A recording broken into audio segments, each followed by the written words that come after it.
Olá a todos, sejam bem-vindos a mais um BTC Journal. Hoje é dia 9 de julho, que não é mais feriado, né? Porque foi adiantado aqui no estado de São Paulo. E vamos falar aqui de algumas notícias hoje. Vamos passar por Insider, nossa patrocinadora querida aqui, que está trazendo mais tecnologia para tecidos para combater o corona. Lady Drive expandindo categorias.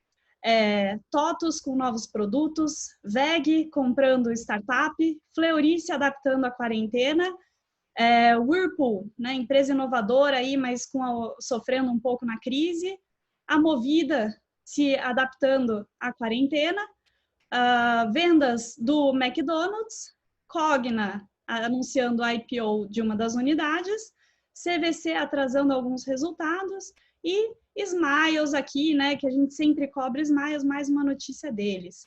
Estou aqui com o Renato Aracaki, instrutor de estratégia e finanças corporativa. E aí, Renato, tudo bem? Fala, Mayara, tudo bem? Fala, pessoal. O Gustavo, infelizmente, tá focado ali na operação da nossa turma de férias, que começou essa semana. Queria mandar um abraço aí para todo mundo. O pessoal é muito forte, né? Então, eles têm aula das 9 da manhã até as 4 da tarde, todos os dias, pelos próximos 18 dias, né? Então, o pessoal vem aprendendo bastante aí em finanças, estratégia, etc. Um abraço para todo mundo. Semana que vem vocês vão ter aula comigo. A gente está finalizando também as turmas do GBP, turmas regulares do primeiro semestre. Essa semana a gente está fazendo toda a parte de treinamento de soft skills, parte de comunicação, etc. Está sendo bem legal, participação muito boa dos alunos. E se você quiser ainda descobrir um pouco como que são os cursos da BTC e como tem toda essa discussão que a gente faz aqui no BTC Journal, as nossas turmas do segundo semestre, que vão começar no final de julho, elas ainda estão com inscrições abertas. Então, entre no nosso site, www.btcompany.com.br/GBP, General Business Program, que aí vocês vão ver todas as opções de cursos de turmas que a gente vai ter no segundo semestre. Tem o nosso curso de finanças também, o General Finance Program, que é focado no mercado financeiro, para quem quer aprender muito sobre estratégias, produtos, derivativos, etc. Também entre no nosso site, mesmo site, /FP. Então, várias turmas abertas aí no segundo semestre. E vamos para cima, né, Mayara? Tem notícia pra caramba, como sempre. Exato, né? Então, não estamos poupando informações aqui. Então, vamos começar aqui com a Insider Store, nossa patrocinadora, com a notícia do Brasil Journal, máscara antiviral, uma inovação da Fashion Tech Insider. Então, para começar aqui, queria falar que é um prazer falar da Insider, conheço os fundadores, a Carol e o Yuri, então um abraço para os dois. Eu sou uma das primeiras clientes da Insider, estou lá no topo da planilha de Excel de clientes da Carol, falou que toda hora me vê lá e lembra de mim, então é um prazer. A gente trabalhou juntas no BCG, não muito em épocas parecidas, mas acaba que a gente tem muito amigo em comum, a gente se encontra bastante. E sempre admirei os dois, super inovadores, né? Lá no começo de 2017 lançaram a Insider, fizeram aí um empreendimento, né? Uma startup que se chama, tem aí o nome dentro de startups de bootstrapping, né? Que é você começa o seu negócio com investimento próprio e não pega, né, investidores grandes. Então, você vai crescendo aos poucos, vai priorizando, vai melhorando o negócio, não tem aqueles booms de investimento que às vezes a gente vê em startup, mas feito com as próprias mãos aí, né? E super bem feito. Então, a Insiders não é só uma empresa de camisetas, né, de undershirt, eles trazem muita tecnologia para os tecidos, né? E o jeito que eles foram trazendo foi muito interessante. Então, lá no começo, até a primeira Insider que eu comprei, era de fibra de bambu, né? Mas eles já foram, apesar da fibra de bambu ser super absorvente, e também algumas pessoas têm alergia a alguns tipos de tecido, né? Ela também é antibacteriana, mas logo depois eles já mudaram para modal, porque essa fibra ela é super macia, ela também é antibacteriana, mas ela é mais sustentável. Então, isso é muito legal. Eles tomaram uma decisão baseada na sustentabilidade. porque essa fibra de modal, né, ela é de árvore de reflorestamento, então ela acaba tendo footprint de carbono negativo na produção dela e também gasta 4 vezes menos água do que a mesma camiseta se fosse feita de algodão. Fora que também não tem inseticida e pesticida na produção dela. E eles começaram, né, com essas undershirts, também foram para t-shirts, né, performance, com tecnologia da NASA, para atletas, né? E eles começaram a utilizar tecnologia de íons de prata, né? Então, nanotecnologia em tecidos, para a parte da linha de cuecas, né? Que é para ajudar não só na transpiração, mas no antiodor. E agora, então, com uma parceria com o laboratório deles, eles fizeram um upgrade tecnológico no tecido para não ser só antibacteriano, mas também usar essa nanotecnologia para né, combater algumas famílias de vírus e entre eles o coronavírus, né? Então eles aproveitaram isso para fazer uma máscara anti-coronavírus. O que você acha disso, Renato? Bom, primeiro, né, essa parte de inovação vindo do Brasil, eu acho muito legal, né, o pessoal empreendendo aí, estão de parabéns. Segundo, que eles me mandaram a máscara, eu tenho a máscara aqui, já estou utilizando, além de outros produtos que eles, né, que eu já tenho deles e que são excelentes. Então, assim, é muito bom ver tecnologia de ponta sendo utilizado em aplicações que às vezes a gente nem imagina, né, mas na parte de vestuário, isso daí é muito interessante e é um orgulho, né, ter essa empresa brasileira fundada aí por pessoas que a gente conhece, tendo bastante sucesso. Então, parabéns a todos aí. Recomendo nos produtos, principalmente essa máscara aqui que eu estou usando quase todos os dias. Ótimo. Então fica aí o abraço para a Carol e para o Yuri. E eu tive muita sorte de conseguir pegar a rápida a linha feminina deles. Espero que um dia ainda volte, porque o produto é realmente muito bom. Mas vamos para a próxima notícia aqui, que é do Valor. Lady Driver busca diversificar negócio. Né? Então, o aplicativo do Lady Drive, para quem não conhece, que hoje ele funciona só em São Paulo, ele trabalha com motoristas e clientes exclusivamente mulheres. Né? Então, eles pegaram um nicho de mercado, que até é uma das estratégias que a gente comenta em aula, né? Então, você pega ali um nicho de mercado e você vira referência naquilo. E você consegue oferecer diferenciação e ter baixo custo ao mesmo tempo, né? Então, é muito vantajoso quando você acha esse tipo de nicho e consegue atuar ali. Então, eles pegaram o nicho de transporte público para mulheres, que você, tanto como cliente quanto como motorista, você fica inseguro às vezes, né? E lançaram esse aplicativo. E agora eles estavam procurando investimento para poder expandir, não só geograficamente, né, sair de São Paulo, mas também expandir para serviço de transporte para crianças a partir de 8 anos e adolescentes, que também pega esse nicho de segurança no transporte. Eles viram que existia aí uma necessidade, com conversa com mães, não só uma necessidade de transporte pontual, mas também, às vezes, uma flexibilização que uma van escolar não consegue oferecer. E aí eles foram procurar benchmarkings, né? Acharam 2 aplicativos nos Estados Unidos, um que se chama Zoom, que é para crianças a partir de 5 anos, que foi criado por uma mãe executiva que precisava desse serviço, não achou no mercado, resolveu fazer o seu. E também o Hop Skip Drive, que também foi criado nos Estados Unidos por 3 mães lá em 2013, que estavam precisando desse serviço e priorizavam motoristas mulheres. Para a gente ter uma noção, o Lady Drive, no ano passado, fez 3 milhões de corridas, né? Então, só em São Paulo, 3 milhões de corridas e contou com a ajuda de 58 mil motoristas. Agora, eles querem, em 2 anos, poder alcançar mais de 50 cidades, né? Então, vai ser difícil fazer isso sozinho, por isso eles vão fazer um modelo de licenciamento de marca. Então, eles já tinham recebido lá em 2017, quando eles iniciaram, 8 milhões de investimento. Agora eles estão procurando 1,4 milhão de reais para poder fazer essa expansão de categoria e de geografia. O que você acha desse tipo de estratégia de nicho, hein, Renato?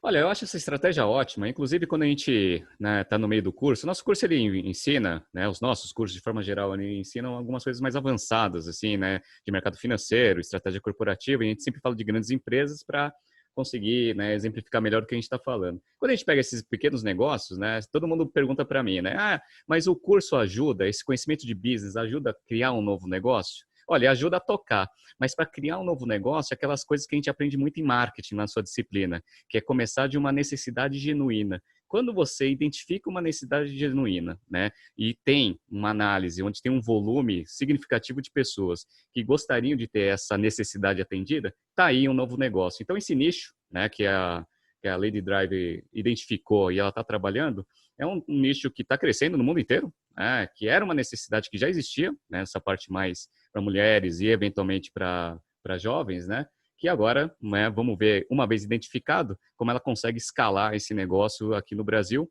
Espero que dê certo. Vamos ver aí a cena dos próximos capítulos. Legal. Já que a gente está falando aí de inovação, tem uma notícia muito interessante da TOTUS, né? Então, super forte, como, né, um ERP de varejo, ela aqui teve uma notícia no Neofeed, que é a TOTUS parte para cima das startups de computação em nuvem, né? Então, essa e na próxima notícia a gente vai falar de empresas indo para o mercado, procurando startups para fazer inovação, né? A gente vai falar um pouco de inovação aberta. Mas comenta aí para a gente, então, primeiro a TOTUS, Renato. Bora! Bom, a gente fez até um workshop recentemente, né, Mayara? Falando um pouco sobre inovação disruptiva, o que que é e como que você se defende desse negócio. Uma das grandes críticas que a gente tem, que eu tenho particularmente em relação à Cielo, é que ela sofreu uma disrupção e não se defendeu de forma adequada.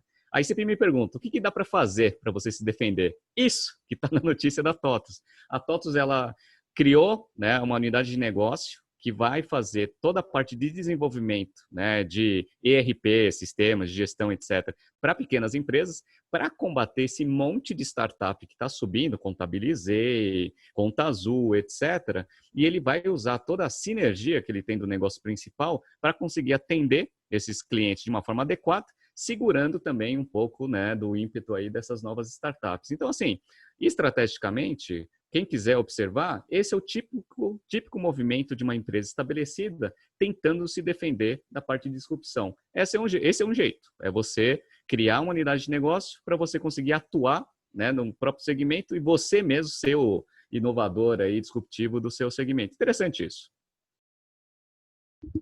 Muito interessante mesmo. E é também você não fechar o olho para fora, né? Então, às vezes, você pode ser o melhor em fazer, em trazer alguma coisa, em inovar, e você tem que reconhecer que às vezes você não vai ser o melhor naquilo, porque é impossível ser o melhor em tudo, né? E até puxando esse gancho, a gente traz então a segunda notícia, que é da VEG, que ela comprou, que é a notícia do valor aqui, né? O título é VEG compra startup de inteligência artificial Virmind D. Né? Então, para quem está acompanhando aí, consegue ver direitinho o nome dela, né? A VEG foi lá, comprou 51% dessa startup, né? Então não quis assumir todo o controle, não quis engolir ela para ela continuar criando, né? Continuar atuando no mercado dela, mas né, pegou o controle. E ela também já assinou o direito de futuramente poder aumentar essa participação. Aliás, né, vou até comentar aqui, estava eu e o Renato num treinamento na semana passada, na verdade, essa semana, não lembro, mas a semana passada, e tinha uma pessoa da VEG, foi exatamente no dia que foi essa compra, né, e ele comentou uma coisa que é muito verdade, você precisa inovar, né? Se você vai inovar sozinho, se você vai inovar com alguém, é uma opção sua, mas você tem que inovar no mercado. E quando você está indo para alguma coisa que já tem alguém que fez mais rápido, melhor, antes de você estar mais avançado, por que você vai criar isso do zero, né? Então, foi exatamente a fala do funcionário da VEG, né? E exatamente nessa linha que você deveria ir. Então, essa startup, ela atua na parte de Industrial Analytics, que, né, ela colhe dados, né? Então, ela trabalha com Big Data, Data Mining, Machine Learning. Bem, por ter Machine Learning, ela tem inteligência artificial, para poder usar, ler dados das operações industriais e poder ter operações mais avançadas, né? E quando a gente fala, né, em marketing de inovação aberta, né, e a gente fala também que é muito legal, mas você também não consegue simplesmente ir lá adotar na sua empresa toda, porque é complexo, né? Então, o que você deveria fazer? Você mapeia exatamente onde você vai usar inovação aberta, que fluxo de informação você vai usar, que fluxo de informação isso vai seguir, né? E foi exatamente o que a VEG fez. ela falou que, ó, estamos aqui comprando, né, estamos entrando com essa participação, mas a gente não vai adotar, né, simplesmente em todas as unidades que a gente tem em todo o nosso portfólio. Então, eles elegeram ali 2 unidades de negócio para começar a usar essa inteligência com os clientes, oferecer esse serviço, as ferramentas, as aplicações, mas não na empresa inteira. Legal isso, Renato? Boa, né? Nessa parte de inovação, sempre quando a gente vê uma empresa brasileira fazendo movimentos que a gente ensina em sala de aula, acho que para a gente é um grande orgulho. A WEG, há umas 2 ou 3 semanas atrás, a gente já tinha falado que ela tinha feito uma aquisição, né? Também dando um passo ali para fazer essa parte de, né, criar as capabilities para conseguir fazer a internet das coisas, tanto na parte de produção, eventualmente, né, para desenvolver novos produtos. Esse é o segundo movimento aí que a WEG faz nessa direção. Entendeu que a parte de tecnologia e tudo isso que volta aí na parte de conexão, machine learning, etc., é uma capability importante para o seu segmento, né? Não teve dúvida, começou a fazer várias parcerias estratégicas aí no mercado para conseguir adquirir isso. Muito legal, vamos ver o que vai sair de fruto dessas alianças estratégicas que a WEG vem fazendo. Ótimo, tomara que sejam muitos frutos, até porque às vezes a gente escuta, né? Ah, porque essa parte industrial é morosa, né? É chata, não tem inovação, tem muita inovação, né? Tem que a empresa arregaçar as mangas e ir atrás. E tem muita empresa, óbvio, industrial morosa, mas isso aí vai ter em todos os segmentos, né? E aqui a gente tem mais uma notícia do Valor Invest. BTG eleva preço-alvo do grupo Fleury e mantém recomendação neutra. Então, outra empresa aí muito legal, outra que é muito boa em inovação. Vou passar direto para você, Renato, para você falar um pouquinho dos resultados aí, do que você acha deles. Beleza. Isso aí foi uma solicitação, né, das nossas redes sociais para falar um pouco sobre o Grupo Fleury. Bom, o Grupo Fleury, só um histórico muito rápido, né? Ele foi fundado em 1926, fazendo a parte de medicina diagnóstica e vem crescendo fortemente nesses últimos tempos. Fez a abertura de capital em 2009, criou aquela rede A+, que é uma rede ali para estar um pouco mais de capilaridade no negócio em 2011, e a Advent, ela entrou, né, como sócio aí do grupo lá em 2015. Então, desde então, o Grupo Fleury, ele vem, né, tentando pavimentar aí o seu crescimento dentro desse segmento de medicina diagnóstica. Então, essa parte, né, de medicina diagnóstica tem mais de 200 unidades, representa uns 85% da receita deles. E a parte de operações de hospitais, que aí você consegue também ter uma participação ali, né, na operação de alguns hospitais, no caso 25, representa mais ou menos aí uns 15% da receita. O negócio ele foi, teve um lado bom do impacto do Covid, mas também tem um lado ruim que você vai falar um pouco mais como que eles estão tentando se virar. Eles só divulgaram até para o mercado resultados até o primeiro trimestre. No primeiro trimestre, eles tiveram um crescimento aí de receita líquida de 1,9%, ou seja, ficou estável. Só que ele teve uma pequena queda ali na lucratividade, né? A margem bruta caiu um pouquinho, né, em relação ao primeiro trimestre do ano passado, passou de 31,9 para 26,3, e aí fez também a margem EBITDA cair um pouco. O que eles viram? Eles viram que até começar a pandemia, os resultados estavam indo bem. Aí, quando começou a pandemia, né, o pessoal ficou em quarentena, ficou com muito medo de sair de casa. Então, o same-store sales ali dos pontos, né, de atendimento dos laboratórios começou a cair demais. Então, eles tiveram um same-store sales negativo no primeiro TRI, de 4,6. Eles acreditam que vai acontecer também ali no segundo trimestre, mas que eles estão tentando ver algumas formas aí para conseguir melhorar esse resultado. Outra coisa que é interessante no resultado do Fleury é que a parte do balanço deles é muito boa, a dívida líquida sobre EBITDA deles é 1,1, então tem bastante espaço aí para conseguir se alavancar se precisar, com uma queda aí abrupta de receita. Mas, a princípio, eles estão indo bem. Estão fazendo várias ações para conseguir, né, primeiro, né, criar serviços dentro desse cenário de pandemia Covid e também fazer toda uma adaptação da sua operação para uma nova realidade que vai acontecer. Isso daí seria bom, né, Mayara, você poder comentar quais são as ações que a Fleury tem fazendo. Exato, né? Até para te complementar, você falou que ainda não tem os resultados do segundo TRI, mas na última semana de junho, que fecha o segundo TRI, eles já falaram que conseguiram recuperar um pouquinho da receita que eles viram, né, dando uma barrigada aí com a quarentena. Então, nessa última semana de junho, eles tiveram 90% da demanda que eles tinham normalmente, né? Então, já estão recuperando. Não exatamente pelas categorias normais, mas com um portfólio diferente, né? Então, eles já realizaram aí 400 mil testes de Covid e isso já está representando 15 a 20% da receita. Então, um portfólio diferente, se adaptando à quarentena, mas também não deixando o resultado cair. E eles falaram que, mesmo quando esses testes começarem a cair, eles conseguiram ter uma curva de aprendizado acelerada, né? Uma pressãozinha não vai mal a ninguém, né? E eles conseguiram aumentar a transformação digital, que eles já estavam promovendo há um tempo, mas que não tinha acelerado tanto. Então, por exemplo, eles fizeram uma plataforma de telemedicina, eles conseguiram aumentar os atendimentos digitais de 15% para 50%, né? Então, isso traz um aprendizado muito grande, não só para o Fleury, mas também para o público do Fleury, né? Que pode ver aí esse atendimento digital como um benefício. Outra coisa também que eles estavam há anos querendo implementar forte eram os atendimentos domiciliares, que, por incrível que pareça, traz uma redução de custo, né? Então, eles queriam forçar um pouco os atendimentos domiciliares, não estavam conseguindo tão bem, e agora eles conseguiram, né? Então, de 5% de representatividade da receita, esses atendimentos domiciliares passaram para 12%.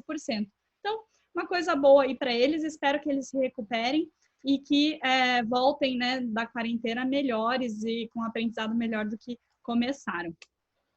E aí eu já vou, então, para outra notícia aqui, que também foi um pedido dos nossos alunos, falar um pouquinho da Whirlpool, né? Então, essa empresa super inovadora aí, que está com dificuldades agora na crise, né? Tentou se segurar um pouco, que é essa notícia do Yahoo Finance, que fala: Will cost containment efforts continue to support Whirlpool? E aí, Renato, você acha que essas tentativas de reduzir custo vão conseguir segurar a Whirlpool na quarentena?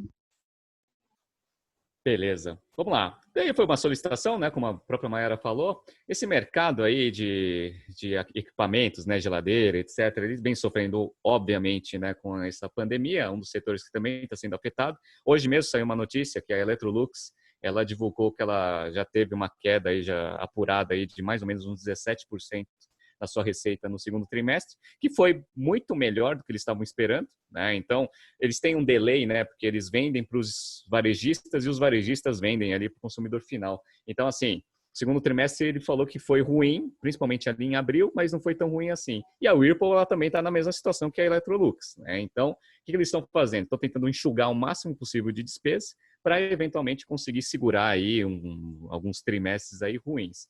Isso daí é interessante, por quê? Porque a solicitação foi para falar da Whirlpool do Brasil, né? E a história da Whirlpool do Brasil é bem interessante. A Whirlpool, ela é, obviamente, né, uma subsidiária da Whirlpool Corporation, que é o tema da notícia que a Mayara acabou de falar, e ela foi, né, uma fusão de duas empresas, a Embraco e a Multibras. Para quem não sabe, a Embraco, né, e esse nome quer dizer Empresa Brasileira de Compressores, é uma das maiores empresas de compressores do mundo. Não é só do Brasil, não, do mundo. E aí faz um monte de compressor, que é um componente importante aí para geladeira, né, e tudo isso que eles vendem. Então, o que acontece? A Embraco, ela tinha lá a participação da Whirlpool, lá em 1997. E em 2006, eles decidiram fazer a junção ali com a Multibras para criar o Whirlpool SA aqui no Brasil. Então, hoje, né, como que funciona? Né? Até o Whirlpool Mundo vendeu, né, a participação da Embraco ano passado, se não me engano, para uma empresa japonesa. Basicamente por quê? Porque eles viram que compressores, apesar de ser um componente extremamente importante para a geladeira,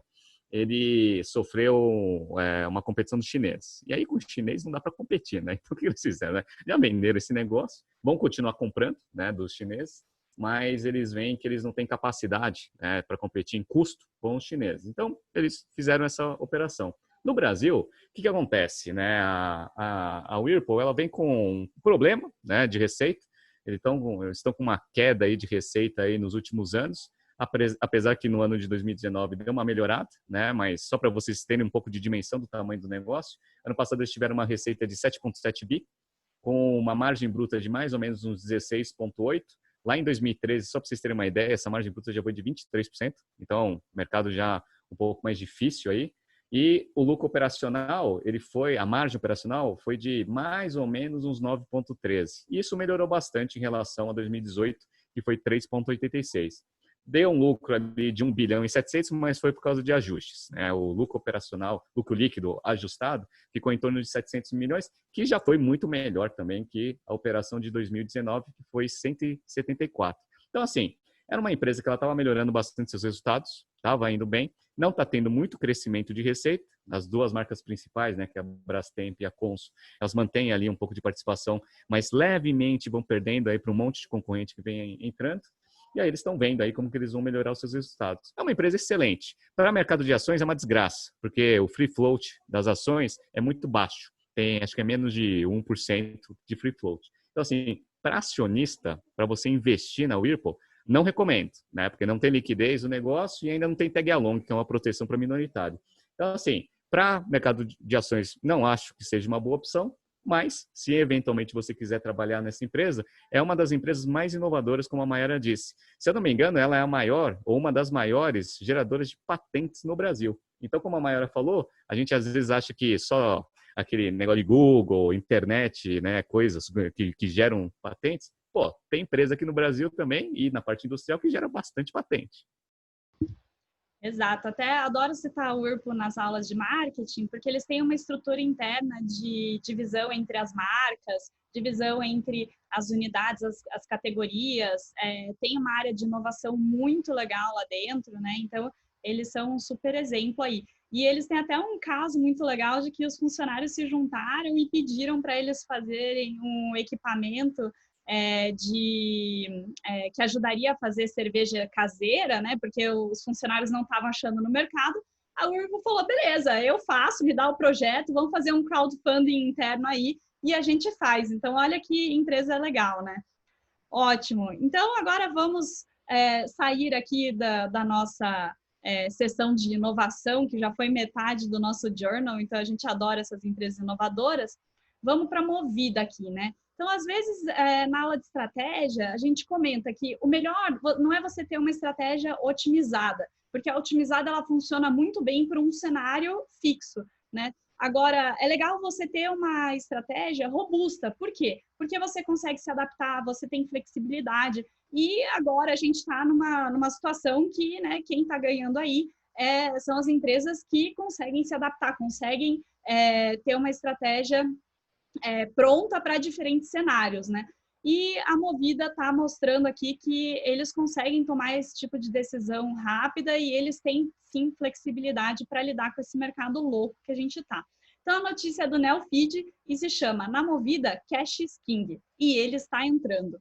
E aí, Renato, como que eles estão fazendo entrar dinheiro no caixa? Vamos lá.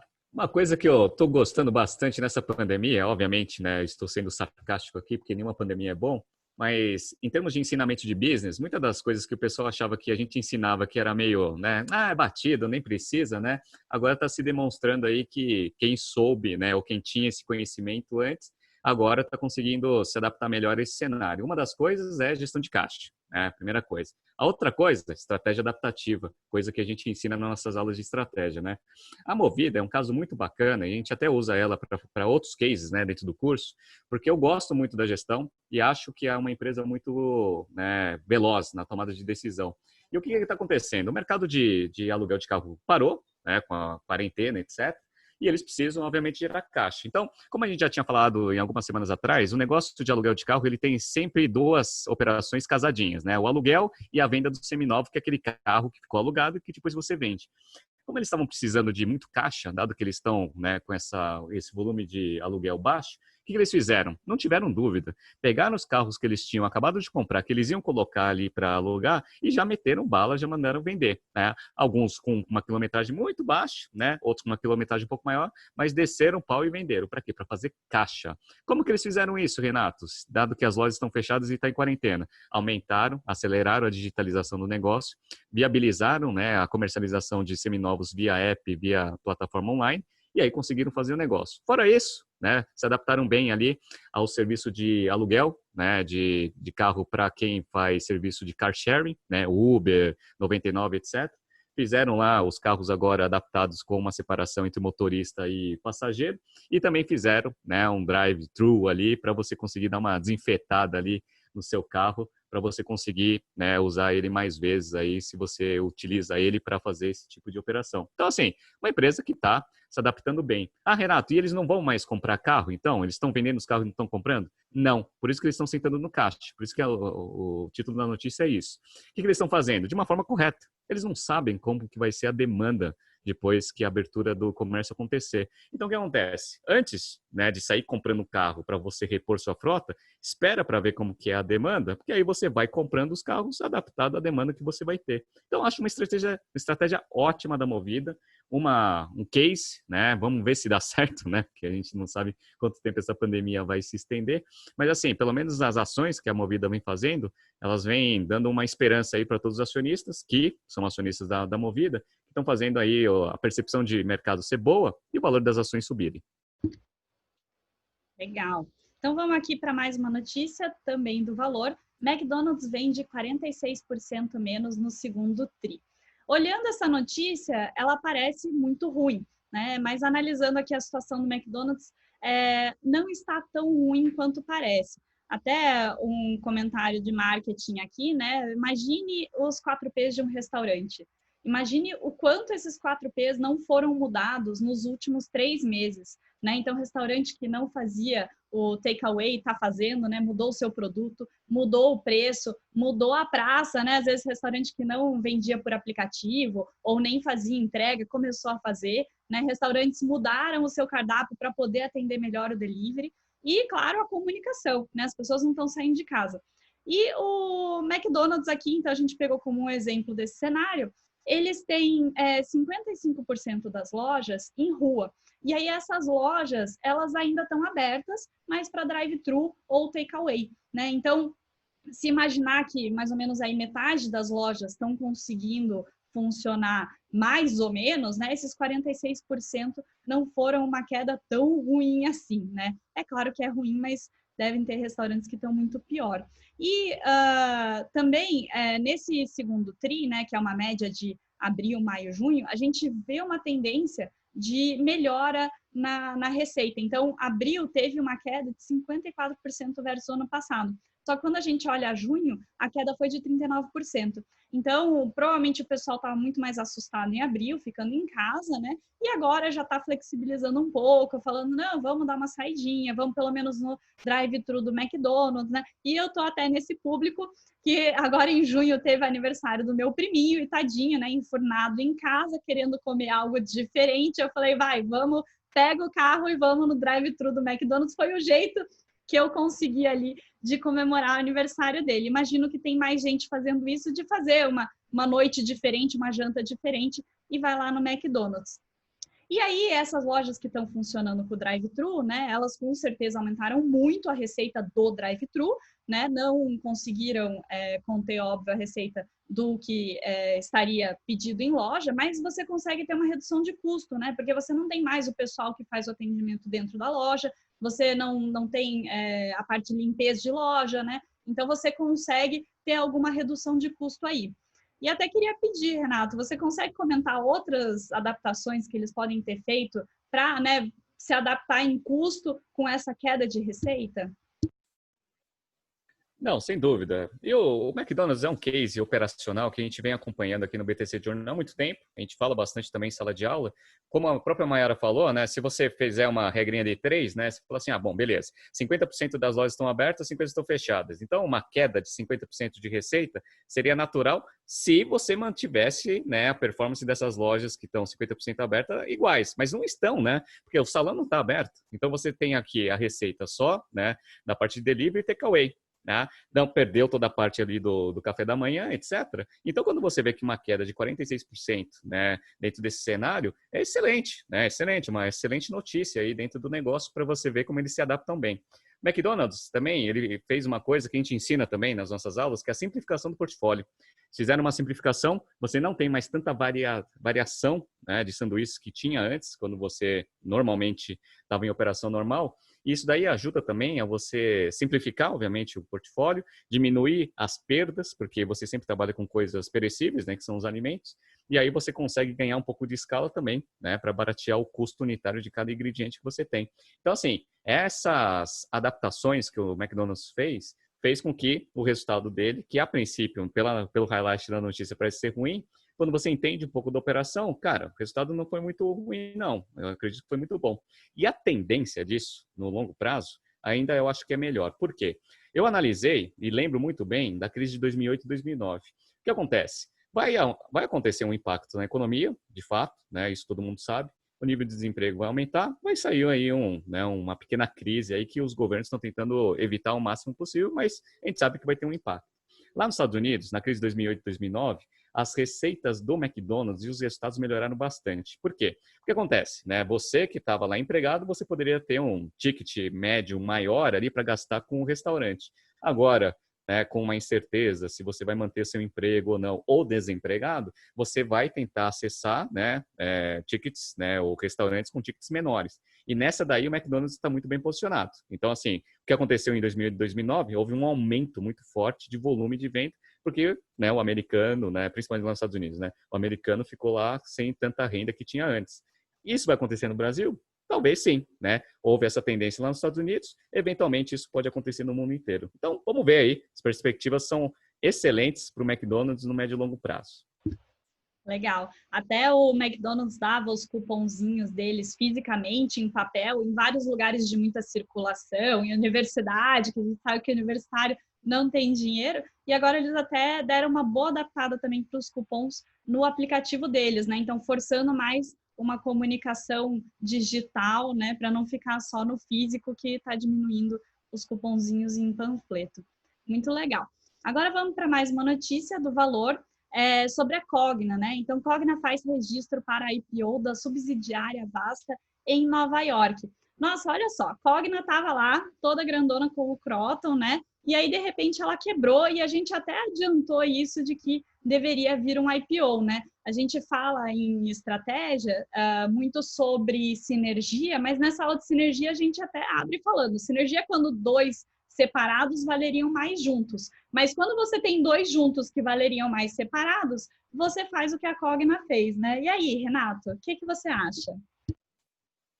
Cara, essa sua explicação é fantástica. Basicamente, foi isso que a Croton fez. Ela estava lá, Croton, com um monte de unidade de negócio, viu que, né, tinha uma demanda muito forte por algumas unidades de negócio que ela detinha, mas o acionista não investia na Croton, porque ela não quer investir na Croton, que tem ensino superior, sistema de ensino, etc. Ele queria investir só em uma unidade de negócio. O que a Croton fez? Né? Muito também, né, impulsionada aí pelo sucesso da abertura de capital da Arco, tá? Que é uma empresa brasileira de sistema de ensino digital que abriu capital também lá nos Estados Unidos. Ela fez a reorganização da hold, né, da estrutura societária, foi lá Cogna, criou uma empresa para cada tipo de unidade de negócio que ela atua, e a Vasta sempre foi aquela unidade de negócio que a gente aqui na BTC via como uma potencial para você fazer a famosa abertura de capital lá na Nasdaq. Eles estão aproveitando que está nas altas históricas do índice da Nasdaq para tentar fazer essa abertura de capital agora, para conseguir recuperar um pouco do dinheiro, né? Ou seja, vai vender um pouco de participação para captar um pouco de dinheiro, para dar uma reforçadinha aí no caixa da Croton, né? Da Cogna agora, porque o índice de inadimplência aí, principalmente para o negócio principal da Cogna, não está indo nas mil maravilhas, né? E nem a perspectiva para esse negócio. Então, como a gente viu, né, ele vai liberar um pouco do valor da Vasta. Vamos ver aí qual que é o dinheiro aí que eles conseguem fazer na abertura de capital. Eles fizeram o registro do pedido lá fora, estão começando a tentar, né, fazer algumas reuniões com investidores para ver um pouco do pricing. Então, semana que vem, provavelmente, né, tendo um pouco mais de definição sobre o pricing, a gente vai voltar aqui para analisar isso mais no detalhe. Mas, assim, estratégia é muito boa. Aí, vamos lá, só para a gente entender. Estrategicamente, né, você abrir, né, fazer um spin-off ali da sua operação para você conseguir dar oportunidade para outros investidores investirem em uma unidade de negócio específica sua e não na sua empresa inteira, libera o valor dessa unidade de negócio. Beleza. Então, a Vasta agora vai ter um valor, a gente vai saber efetivamente o valor desse negócio. Qual que é a desvantagem no longo prazo? Porque existe desvantagem, Renato, nessa estratégia? Existe. Né? Uma desvantagem é a seguinte: a Croton, quando ela tem todas as unidades de negócio dela dentro da empresa, sem ter sócios, né, diversos, ela pode fazer o que a gente chama de estratégia de diversificação, que tanto Maiara e eu ensinamos nas nossas aulas de estratégia. O que é isso? Basicamente, você pode perder margem em uma unidade de negócio, né? Caso você acredite que isso seja importante estrategicamente, e recompor a margem, né, em alguma outra unidade de negócio que você tem. Então, você tem essa flexibilidade estratégica quando você tem, né, essa estratégia de diversificação. Abrindo capital, tendo sócios na Vasta, você já não consegue fazer isso mais com a unidade de sistema de ensino. Então, isso daí é uma desvantagem que pode acontecer da Cogna no longo prazo. Mas, né, vamos aproveitar aí a euforia do mercado financeiro nessa parte de tech, vamos vender a nossa unidade de negócio a um preço caro, vamos pegar o caixa, vamos sentar em cima dele e vamos esperar para ver como que a pandemia, né, vai afetar aí os nossos resultados. Legal, até é legal que você citou a diversificação. Aí eu como costumo falar, né? Quando é uma empresa de dono, você está preocupado com a empresa no longo prazo. Você quer que ela seja bem diversificada para ela ter uma redução do risco. Mas quando você é um acionista e você está mais preocupado com o curto prazo, você quer diversificar o seu portfólio como você escolher. Então, se a empresa já for diversificada, é difícil você fazer esse tipo de escolha. Então, você quer as empresas super puritanas para você poder fazer a sua decisão de diversificação. Só que as empresas super puritanas aí vão ter um risco, né, intrínseco da categoria que elas estão, não conseguem diversificar esse risco, né? E é o que acontecia, por exemplo, numa empresa que eu trabalhei, que era a PepsiCo. Ela sofria muita pressão do mercado para dividir entre bebidas e snacks, né? Mas quando você vê um portfólio conjunto, você acaba tendo essa diversificação e redução de risco, né? Mas muito legal. Então vamos aqui para a próxima notícia do valor também, que é sobre a CVC. Então, você que, né, gosta da CVC, a gente já falou bastante deles, eles já passaram por alguns azares aí, eles já estão mal há um tempo, a gente falou um monte. E agora, né, na pandemia, que tá, acho que a gente começou março, abril, achando que não, vai ser rapidinho, agora está cada vez com, né, um prazo mais longínquo aí para acabar, e a CVC, óbvio, que acaba sofrendo muito com isso, né? Então, no título da notícia aqui é perda estimada em erro contábil, aumenta para 350 milhões de CVC. E aí, Renato, o que você está achando aí desse atraso que eles estão tendo de resultado do primeiro TRI ainda, né? A gente está aqui, concluiu o segundo TRI e eles ainda não falaram do primeiro TRI. Será que eles estão querendo atrasar uma notícia ruim? Legal, vamos lá. Só para piorar ainda a situação, eles não divulgaram a do quarto TRI, né? Então eles nem conseguiram fechar o resultado de 2019 ainda, né? Já estamos nos finalmente aí do segundo trimestre. Mas enfim, como a própria Mayara falou, a CVC é a empresa mais azarada dos últimos tempos que a gente conhece, né? Então teve lá, né, só relembrando um pouco, né? Óleo no Nordeste, uma desgraça. A Avianca quebrando, uma desgraça, né? Teve todo o problema ali, né, do aumento do dólar, etc, né? E ainda acharam um erro contábil, que é aí isso que impediu, né, a divulgação dos resultados completos ali de 2019 e, obviamente, está atrasando todos os resultados para frente, tá? Então, o que está acontecendo? Lá em dezembro, eles tinham identificado isso e já tinham mandado para o mercado no começo desse ano, falando que eles provavelmente, né, iam fazer um ajuste ali, que eles erraram, né, na contabilidade, 250 milhões. Beleza, que já era uma coisa que, dentro de todas essas notícias horrorosas que a gente estava falando, já não era uma coisa muito boa. Perfeito. E aí o que aconteceu? Eles divulgaram essa semana, né, um comunicado para o mercado falando que provavelmente, né, pelo que eles estão apurando aí, aqueles 250 milhões, eles vão subir só um pouquinho, vai para 350 milhões. Então esse que é o tamanho do erro contábil, dado que eles estão falando já essa semana, provavelmente vai sair nessa magnitude. Eles aproveitaram esse comentário para quê? Para também falar um pouco sobre o primeiro trimestre, né, e com os efeitos da pandemia. A gente sabe que o setor, né, que a CVC atua, é o que está sendo mais afetado por toda essa crise, e aí eles já colocaram mais ou menos ali, alinhando as expectativas da desgraça com o mercado, falando que eles vão ter perdas em torno de 750 milhões com a pandemia, sendo que 475 são baixas contábeis que eles vão fazer, mas tem bastante coisa ali que eles estão vendo. Por exemplo, 72 milhões vai vir de inadimplência. Gente que comprou parcelado não vai pagar, primeira coisa. Tá? Então, assim, tudo que eles viram ali, né, dos impactos, 104 milhões vai ter efeito caixa. Os outros vão ser só ajustes contábeis. Então, assim, todo o mercado está esperando. As ações já caíram para caramba, todo mundo esperando o pior, vai divulgar os resultados fechados de 19 e vai mostrar aí qual que vai ser o impacto de fato do negócio. Eles têm 1.400 lojas, né? Sendo que dessas 1.400 eles anunciaram que 900 já estão abertas. Então, mandaram essa notícia aí falando que, ó, estamos retomando um pouco das nossas operações. O que não significa que eles vão manter o nível de receita, porque, cara, companhia aérea aí também não sabe os voos que vai vender, os hotéis também não sabem se eles podem eventualmente vender e se eles vão ter os quartos disponíveis. O brasileiro, por exemplo, que quer ir para o exterior não consegue, porque a gente não está sendo aceito em um monte de lugar, então não é no caso ali se abrir o negócio e ter a mesma receita. Mas enfim, vamos ver aí o que vai acontecer. Felizmente, muito azarada. E só para a gente já se preparar, eles falaram o seguinte, ó, você gostou de todas as notícias ruins que eu dei? Calma que ainda tem uma, que é o seguinte, ó, a gente já tinha adiantado 380 milhões para as companhias aéreas para a gente conseguir ter um preço mais barato nas passagens para a gente conseguir revender isso, né? Beleza. Só que as companhias aéreas estão péssimas, né? Então, assim, talvez, né, mais os próximos trimestres a gente vai reconhecer um pouquinho mais de perda. Então, se prepara que se você acha que o nosso resultado vai vir ruim, espera o futuro chegar. Agora é só, né, pedir para melhorar. Na Europa, os hotéis já falaram que estão aumentando demanda, né? O pessoal já está começando a investir na volta do turismo, esperando para também não parar tudo lá. Mas, assim, Brasil é uma jabuticaba, né? Então, a gente não sabe o que esperar, aqui pode ser tudo diferente. Mas vamos, né? Vamos na fé aqui. E para finalizar, a nossa última notícia do valor, Smiles decide adiantar 1,2 bi de reais a Gol e desagrada minoritários. Olha, é triste você ser pequeno, né? Você não ser o ricaço ali dos grandes. E realmente eu li a notícia que se eu fosse minoritário da Gol eu ia estar bem brava. Mas explica aí pra gente, Renato, por que esses minoritários estão achando ilegal essa manobra da Smiles?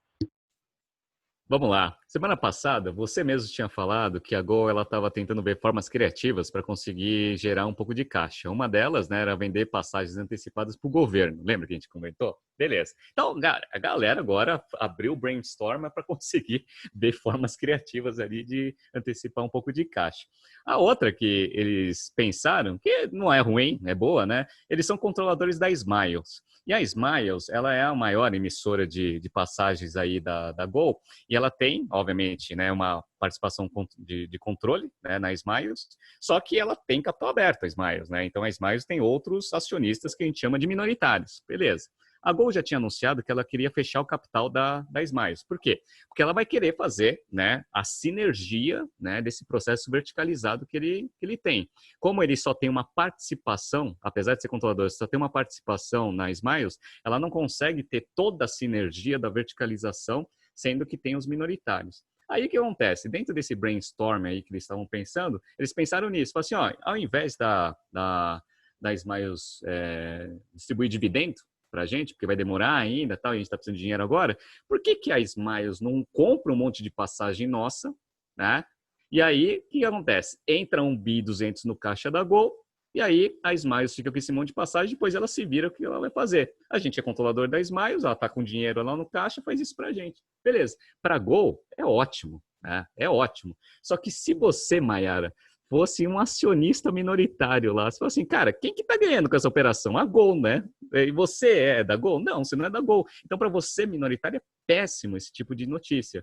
Que é aquele negócio que a gente fala. Se você não detém o canal, você não consegue ter todo o potencial de sinergia desse negócio, que foi basicamente a mesma coisa que a gente falou lá na Cogna, né? Então, é basicamente isso que a Gol tentou fazer. Os minoritários ficaram de olho e falaram assim, esse negócio aí não faz sentido. Isso daí é bom para Gol. Então, vamos fazer o seguinte, vamos distribuir dividendo, né? Porque aí distribui dividendo para todo mundo. Aí a Gol não quer. Não. Aí não, porque aí é só uma operação, né?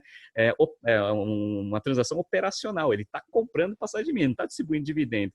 Não, vamos distribuir dividendo, porque aí distribui dividendo vai para todo mundo, minoritário e controlador. Então, ficou nesse embate jurídico aí. E aí vamos ver aí o que vai acontecer. Essa é a desvantagem, né? A desvantagem de você não ser detentor, né, da sua diversificação, nesse caso aqui, na sua verticalização. Você tem outros sócios, não consegue fazer esse tipo de operação. Quem consegue fazer esse tipo de operação? Né? E teve que fechar o capital do canal para conseguir fazer isso. Itaú. O Itaú não tinha rede? né? Aí o que ele podia fazer? Ele podia zerar as taxas lá de adquirência, mas ele ia ganhar, recompor a sua margem nos produtos financeiros. Só que para o Itaú fazer isso, o que ele tem que fazer antes? Fechar a capital da rede, internalizar a operação e aí ficar jogando margem de um canal para o outro. O Itaú consegue fazer isso com capital fechado da rede. A Gol está tentando fazer isso, mas às custas do minoritário. Aí eles não vão querer, né? Mas para fechar capital tem que ter caixa, né? E essa manobra é exatamente para ir atrás de caixa. Mas é isso, gente. Então, terminamos aqui as notícias de hoje. Muito obrigado pela audiência, né? Meu primeiro dia aqui como mediadora do BTC Journal. O Habib volta, então, na próxima semana. Queria deixar um abraço especial para o Pedro, que pediu para falar da Whirlpool, e para o Flávio, que pediu para falar do Fleury. E um abraço aí, então, para a turma de férias, que acho que daqui 2 semanas eu já começo a dar aula para vocês, então estou super ansiosa, esperando aí para começarem as aulas. Renato, quer deixar o seu recado? Opa, um grande abraço para todos, né? O Habib aí volta semana que vem, mas a Mayara de uma forma magistral aí tocou aí o nosso BTC Journal. Semana que vem a gente tem uma lista grande ainda de empresas que vocês pediram para a gente analisar. Fiquem tranquilos, né? Conforme vai passando aí os BTC Journals, a gente vai matando aí a nossa listinha. Mandem mais, né, sugestões aí dentro das nossas redes sociais, que a gente tem o prazer de atender. Grande abraço a todos, até semana que vem. Tchau, tchau. Até semana que vem.